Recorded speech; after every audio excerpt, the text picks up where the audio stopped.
Hello বন্ধুরা, তো ভিডিওর একদম শুরুতেই তোমাদের সকলকে জানাই শুভ নববর্ষ। তোমরা সবাই খুব ভালো থাকো, সুস্থ থাকো এবং নতুন বছর যেন তোমাদের খুব ভালো কাটে, প্রত্যেকটা দিন যেন তোমাদের খুব ভালো কাটে, এটাই আমি কামনা করি।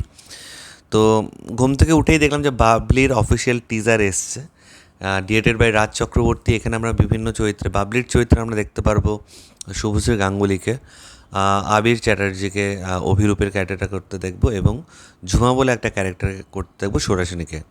তো এটা হচ্ছে বুদ্ধদেব গুহর একটা নোভেল, যেটার নাম হচ্ছে বাবলি, তার উপর বেস করে বানানো, এবং এই তিনজন হচ্ছে মেইন ক্যারেক্টার।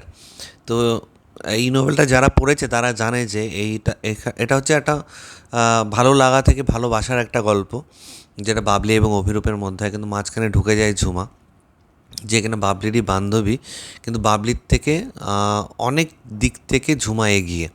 বাবলি একটু মোটা সোটা, বাবলির গায়ের রং অতটা মানে ফর্সা না, একটু চাপা গায়ের রং, কিন্তু ঝুমা ঠিক তার উল্টো আর কি, এবং প্রচণ্ড অ্যাট্রাকটিভও বলতে পারো।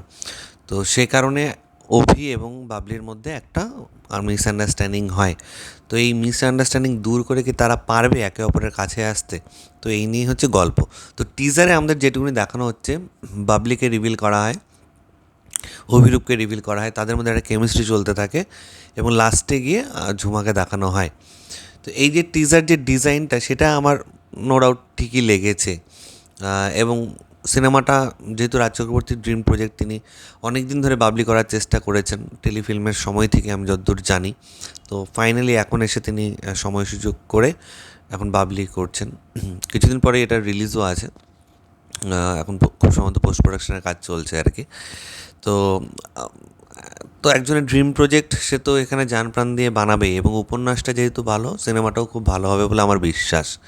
এবং টিজারটা দেখে এটা আমরা বলতে পারি যে এই সিনেমাটা হয়তো রাজ চক্রবর্তীর যে পুরনো অডিয়েন্স বেসটা ছিল তাদের জন্য নয়, এটা হয়তো এখন যে নতুন অডিয়েন্স বেসটা তৈরি হয়েছে, যে অডিয়েন্সের টেস্টটা চেঞ্জ হয়ে গেছে, যারা এখন মাল্টিপ্লেক্সে গিয়ে ভালো এনভায়রনমেন্টে বেশি টাকা খরচা হলেও সিনেমা দেখতে ভালোবাসে, তাদের জন্য হয়তো এই সিনেমাটা।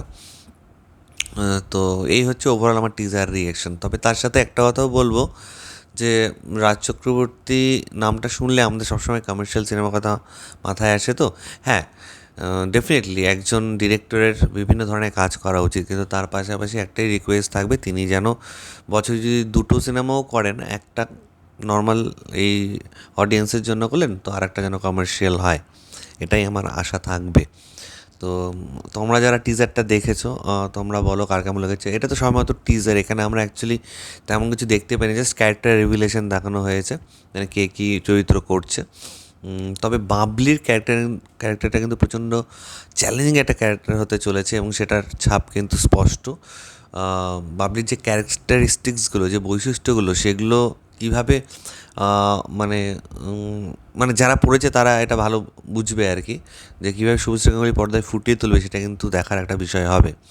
এবং তিনি ওয়েট গেইন করেছেন এটার জন্য, যেটা কিন্তু যে কোনো হিরোইনের জন্য খুবই একটা টাফ ডিসিশন বলতে পারো, এবং এটাকে তিনি অনেক দিন ধরে ডিউরিং শ্যুট মেনটেন করতে হয়েছে। এখন হয়তো তিনি ঠিকঠাকভাবে ফিটনেসে ফিরতে পারেনি, লাস্ট যখন তার একটা ক্লিপ দেখলাম, তিনি এখনও সেরকম হেলদি আছেন। সো ইটস ওকে, হয়তো প্রমোশনের জন্য তাকে একটু হেলদি থাকতে হবে বাবলির ক্যারেক্টারটা যেহেতু তিনি করছেন। তো ওভারঅল দেখা যাক, টিজারটা তো ভালোই লাগলো, ট্রেলার এলে আরও ওভারঅল মেকিং সম্পর্কে জানতে পারবো, কারণ এখানে কিন্তু ট্রাভেলেরও একটা বিশাল ইম্পর্টেন্ট পার্ট আছে। তো এটাই তোমাদের সাথে শেয়ার করার ছিল। তোমাদের কার কি মতামত নিচে কমেন্ট সেকশনে অবশ্যই লিখে জানাও। আমার ভিডিওটা ভালো লাগলে লাইক কমেন্টের সাথে একদম ভুলবে না। চ্যানেলটা যারা প্রথমবার দেখছো, নিচে যে রেড সাবস্ক্রাইব বাটনটা আছে সেখানে ক্লিক করে নাও, পাশে একটা বেল আইকন আছে সেখানে ক্লিক করে অল অপশানে ক্লিক করে নাও। ঠিক আছে বন্ধুরা, ভালো থেকো সবাই, সাবধানে থেকো সবাই, love you all, take care.